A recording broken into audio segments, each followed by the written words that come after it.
Fabio here. I am going to be going over with you a couple of ideas that you need to know and also some questions to keep in mind for the next assignment. So this presentation is called Symbols of the Confederate South. What is their place in the 21st century? And two symbols that we are going to be analyzing and trying to just find a position in is the Confederate flag, also known as the battle flag, Southern battle flag, and then also Confederate monuments, which are statues that of Confederate leaders or Confederate soldiers and honoring them. The Confederate South is considered that red part of the country, in case you need to know that. So, but first, I need to review something with you. In the North, people who live in the North sometimes believe in something called the Northern Myth. And the Northern Myth is something that is a widely held false belief. And the Northern Myth is that the North fought the Civil War to free the slaves because it was morally wrong, and the South wanted to keep slaves, and they were morally wrong. And the North was the savior and decided to free the slaves. Unfortunately, the northern states or the Union that fought the Civil War to free the slaves, that is a myth. That is not true. While in the North there were more freed slaves and abolitionists, the common person living in the North was pretty racist to our standards today. The Union North did not need slaves, which is why they didn't have slaves, because they had a factory system and imports and exports and made money that way. They had immigrants coming from Europe at the time that held those low-paying positions in the factories. The North joined the war to preserve the Union. The Union, meaning the country. If the South decided to leave the Union, the United States would suffer greatly economically because the South did make up a good portion of the country's GDP or just income. But it wasn't until about 2 to 3 years into the war with the speech called the Emancipation Proclamation that slavery did become a purpose for fighting the war. It did rile up some people who didn't have a position to join on the side of the North. War myths make up a lot of our country's identity, so it's not something to be ashamed of if you do believe in war myths. One more myth I can think of off the top of my head is that the United States entered World War II to defend the world against the Nazis, and that is 100% not true. The United States did help the British and the Russian soldiers try to free the Jews from the Nazis, but they entered the war to fight the Japanese because the Japanese had oil reserves and Pearl Harbor. They attacked America during Pearl Harbor. There's other war myths, especially when it comes to the Civil War, and that being in the South. The South's war myths often include phrases like, the Civil War was fought to defend Southern heritage, or the Civil War was fought to defend states' rights. The latter, the states' rights argument, is the overwhelming argument. Even historians to this day still argue that. But it was the South's right to defend states' rights to own slavery. So it all goes back to the slavery was the purpose of the Civil War. This week, you will be analyzing one or two different issues and debates that we're having in today's society.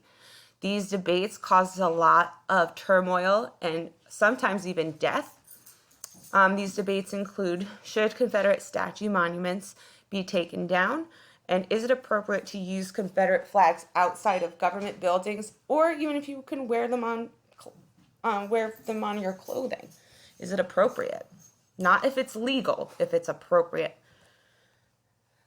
But first, let's talk about why symbols in society are important. So symbols hold different meanings to different groups depending on the way they see the world. For example, for a Christian, A crucifix means, is their a big part of their identity. It is the thing that Jesus was crucified on, who gave up his, life for. It's a major religious symbol. But on the other side, if you're Jewish, a crucifix means very little to you. You know about it, but you don't really see it as an important symbol in your life. Instead, you might see the Star of David as something, or the Torah. These symbols mean differently things to you based on your own identity and your own worldview. Similarly, the symbols at the bottom of this page, including the swastika, have similar meanings.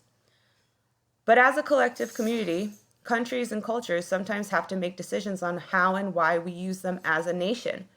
For example, you're not going to wave a swastika outside of a state building, because that means that the state or the country feels that way and has that message, even though wearing a swastika is legal in the United States. So let's talk about the swastika for a second. The swastika was used by Hitler during his regime during World War II. To this day, the swastika is 100% illegal to be used in Germany, and you can have jail time if you use it in a hateful way. And that was Germany's decision. That's where they decided to draw the line after the Holocaust. Germany is trying to, they're trying to put that part of their history away.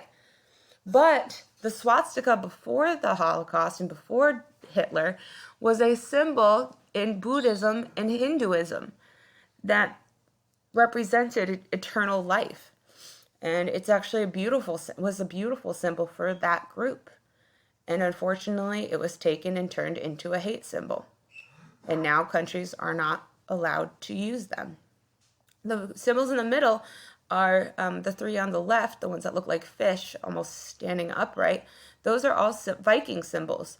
Vikings have been around. They're one of the first civilizations, one of the first groups of people that made their way across the Atlantic Ocean, and they've had this symbol forever. But now that symbol has been turned into a white supremacist symbol.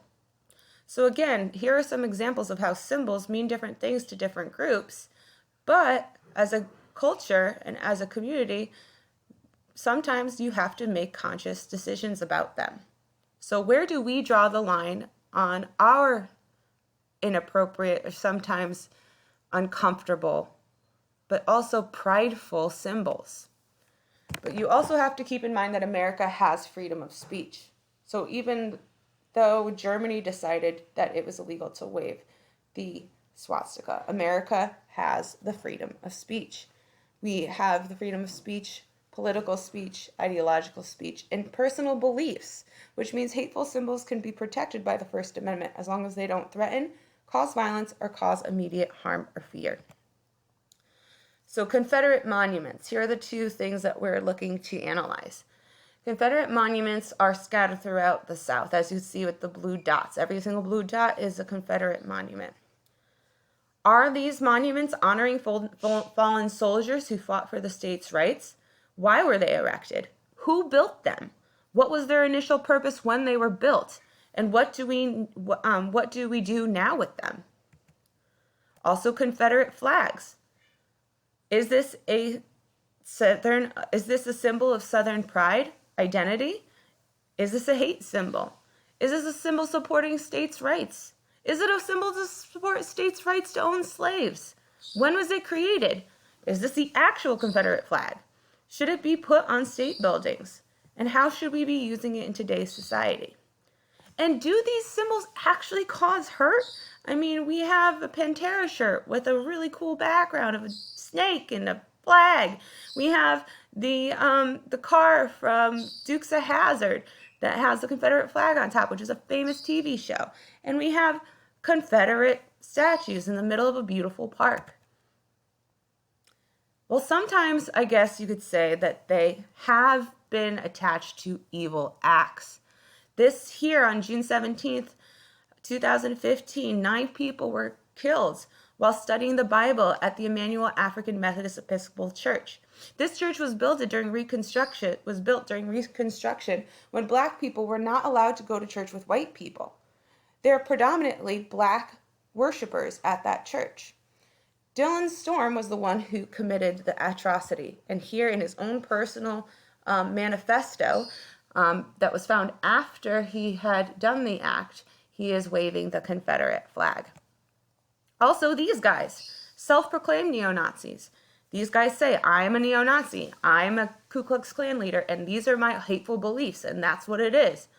And they wave the Confederate flag.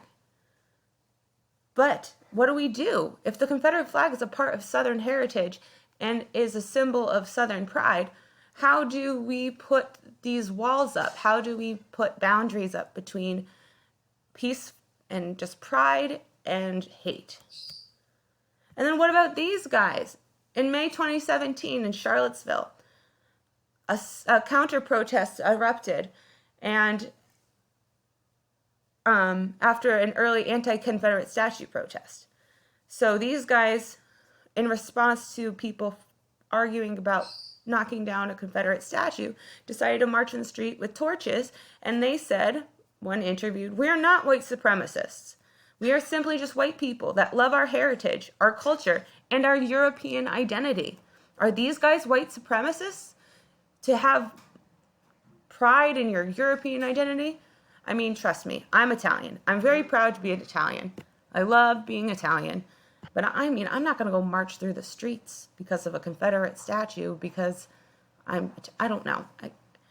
But also, please keep in mind in this group, there were white supremacists there, and they were invited to join them. So it makes it very complicated.